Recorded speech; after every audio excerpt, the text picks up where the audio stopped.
That's motivation right there. Think about a woman doing the pull-ups. How many can you do?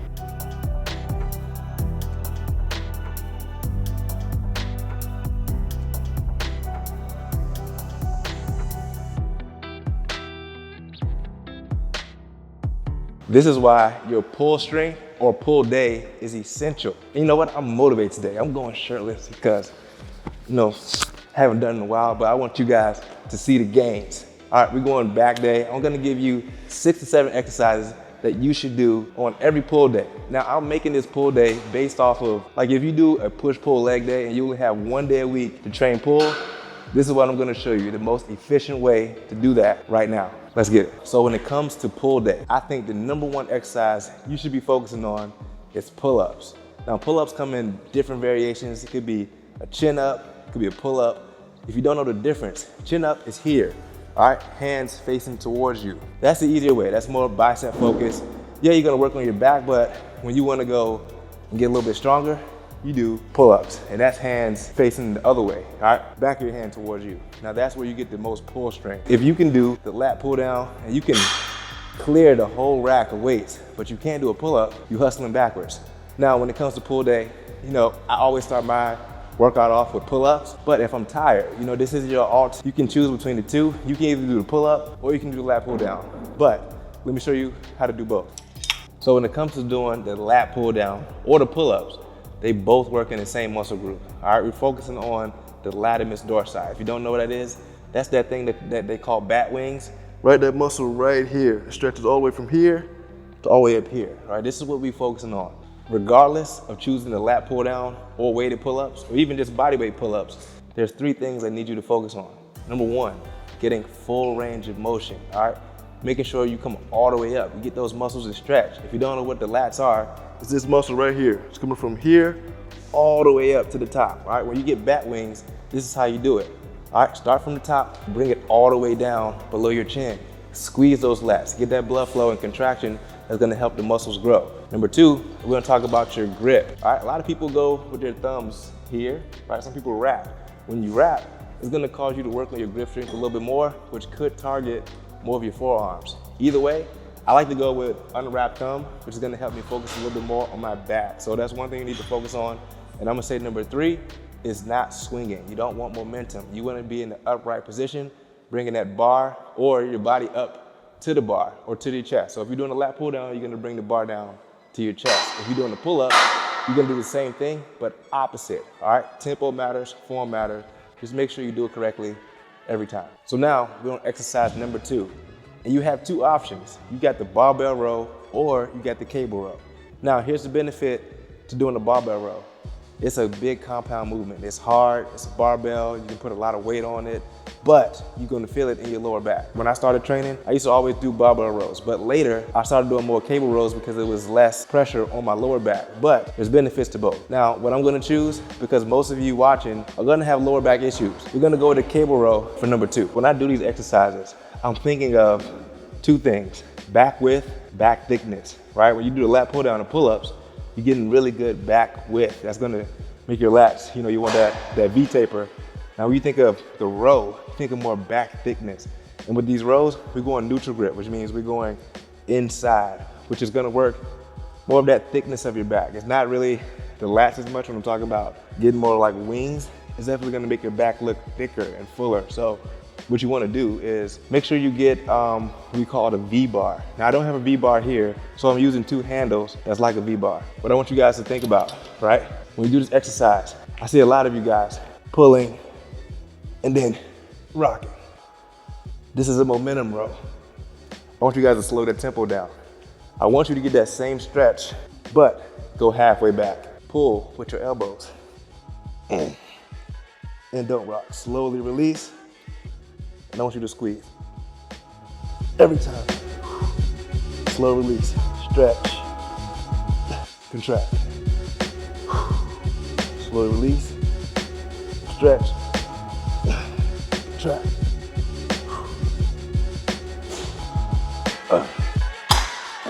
You already know, rep ranges for hypertrophy, progressive overload, between 8 and 12 range. If you get 15, it's not bad. This means you can go up in weight next time. But You want to fail around that 12 range and really push yourself at the limit to where the number 12, or if it's 10, is the last rep you can get. All right, let's move on to number 3. Number 3 is going to be some type of a single arm row. Now I'm going to show you 2 variations that I think are both beneficial. I believe one is better than the other. I also use both, so that's why I'm going to show you both. So we're going to start with dumbbell row. It's a classic, right? You can't go wrong with a dumbbell row. I'm going to show you why it's good. I'm going to show you why it isn't. Let me show you how to do it first. Single arm row. All right, it's always better to get unilateral work. Unilateral means one hand at a time. All right, bilateral is 2 hands. That's the one we just did, which is a double hand row. All right, this is a single arm row. You gotta start with reaching. Now, when you reach, you gotta pull and squeeze. Some of you guys are pulling and you just rotate in and just, no, that's not what you do. That's how you just, I mean, that almost looked like a core workout. If you ask me, you gotta be stable. Bend that back leg. This is your strong leg in the front. Bend that back leg, hinge at the waist, all right? Look how I'm doing this. I hinge, bend my knee. Now my back is flat. You should be able to put a cup on your back and it shouldn't fall over. Now when you reach down, get a full stretch and pull that elbow back and squeeze. Right here. Don't pull it past here. All the way down, keep your back flat, pull your elbow and squeeze. Keep that elbow tight. Let me show you a few reps.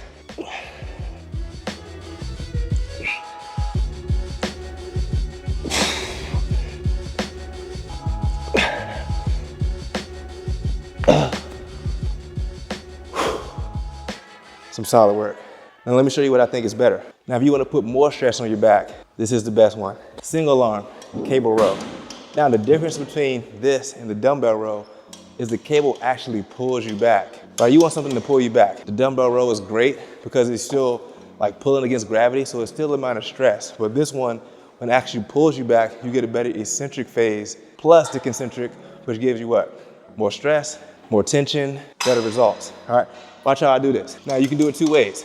You can either stand up and pull, which is gonna make you balance a little bit more, or you can come down on one knee, which I'd rather do, and you can get that stretch again, right? When we just talked about this, we're not using momentum. You stretch here, then you pull.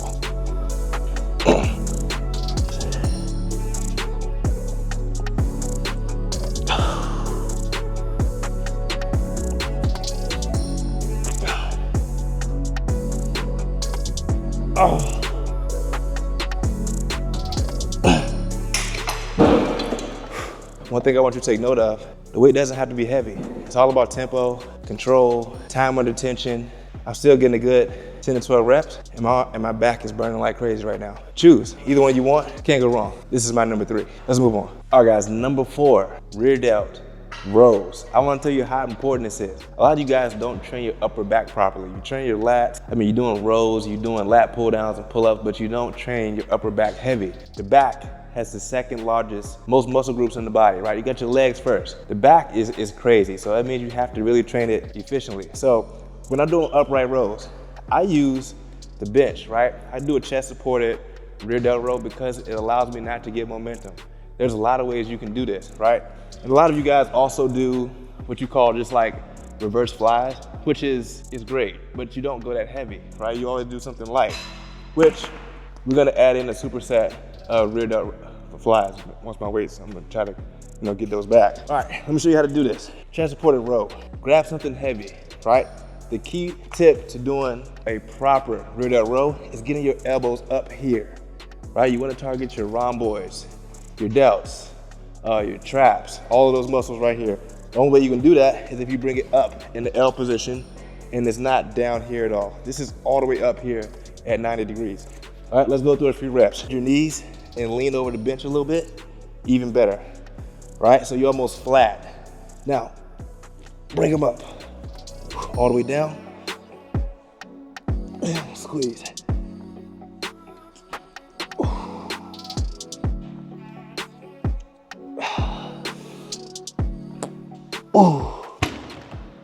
Now, once you get a good 10, 12 reps, we're gonna go to reverse flies, which means you gotta drop the weight down. If you can think of your back in different hand grip positions, we have what we call a pronated grip, right, which is a balled fist. Think about that. We just did pronated grip. Now we're gonna do neutral grip. If you do different grips throughout your workouts, you'll notice a change. One is gonna be heavier, one's gonna be a little lighter. Like it makes a big difference. So always change your grip strength or grip position. So now we're going reverse flies, neutral grip. Same position though, same chest supported position. We're gonna fly. Get these up as far as you can. Notice I'm not using momentum. Coming all the way down, I'm squeezing at the top and slowly bringing them back down. Let's get a few in.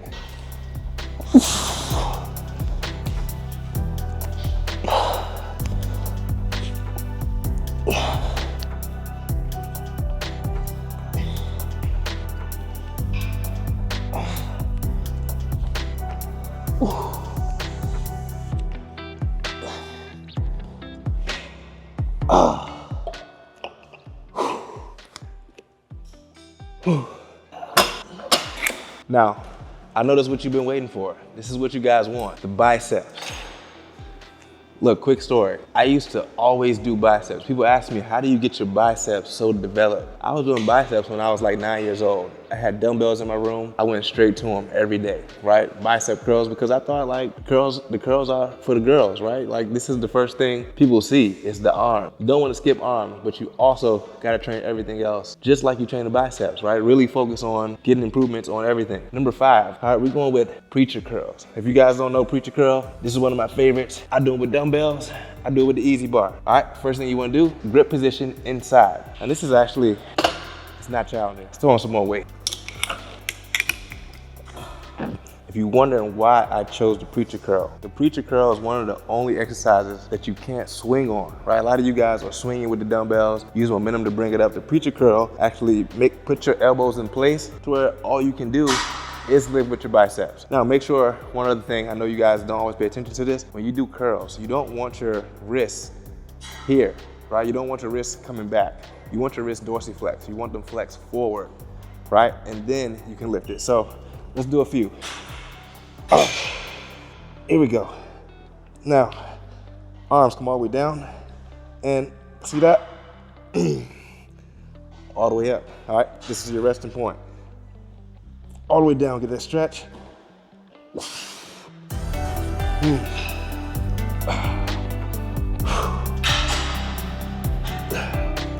The more you come down, the harder it is on your biceps. This is how they grow.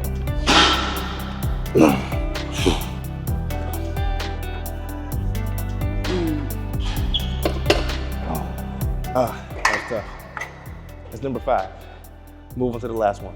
All right, so we have 2 more exercises to go, and we're gonna superset this to make our workout a little bit shorter and not spend so much time in the gym. But like I said, the back is the 2nd largest muscle group to cover, so there's a lot of things that you gotta get done. And I'm basing this off if you had only 1 day to train. So we're gonna go dumbbell shrugs with dumbbell hammer curls, okay? These 2 are my favorite, and I feel like you can't leave the gym without doing some shrugs, right? You gotta train the traps, not only for your grip strength and stuff like that, but they look good in the t-shirt. You gotta have the traps, right? We wanna go with a heavy weight, all right? Challenge your grip, but also you wanna build muscle. So let's grab something that, shrugs, I feel like you can get a good 15 in if you can, right? We'll limit to here. Let's start with the 75s. All right, so I want you guys to think about something. You wanna train the muscles on how the muscle fibers are connected. So if you train shrugs like this, is it good? Yeah, you still get benefit, but the traps muscles are going this way. So which means the more you can pull in, or I can say diagonal, so you can see the difference, right? If I go up here, it's not flexing as much, but the more I go diagonal, you can see how much it rises, right? That's getting more contraction. The muscle fiber for the traps are going this way. So what I think you guys should do when you do shrugs is find a way to bring them in. So I'm gonna hold them here by my side. I could go this way, and it's gonna work. I like to bring them inside and squeeze them together. So I start a little bit wider, and then I come up to squeeze. Think about dumbbell shrugs is your grip, right? My forearms are working, and they wear you down, right? And you gotta concentrate on these. Squeeze your core, get a good grip strength, bring them up to squeeze.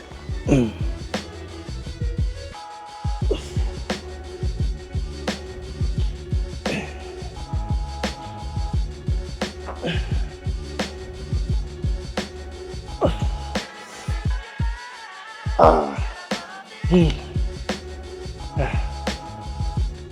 I must say this, because I thought about it as I was training. I see a lot of you guys in the gym rotating. You're doing your shrugs like this. This is a warm-up exercise.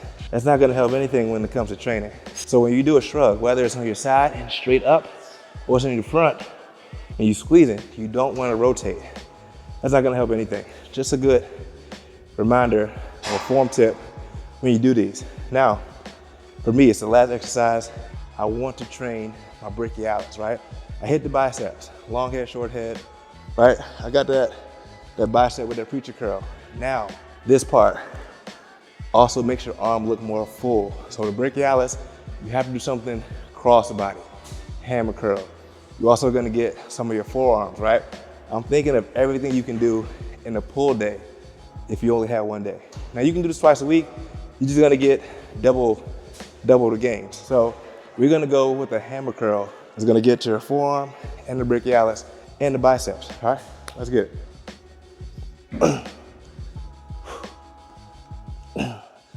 So the thing with crossbody hammer curls, you wanna keep those elbows tight and come slightly across your chest. Notice I'm not swinging, my elbows are tucked, and I'm bringing this dumbbell all the way up to close to my chin, right? As you can see here, look, the forearms are flexed, the bicep, the brachialis, all flexed, and I'm not swinging to use my shoulders. Everything is engaged in the right place. So lock it in, always. Use your core, bring it all the way down, and we're going for 10 to 12 on each arm.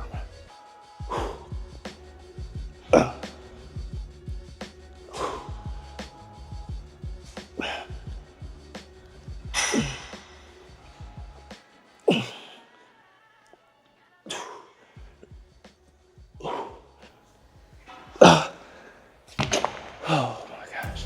Oh, made me sweat. All right, guys, so that's it.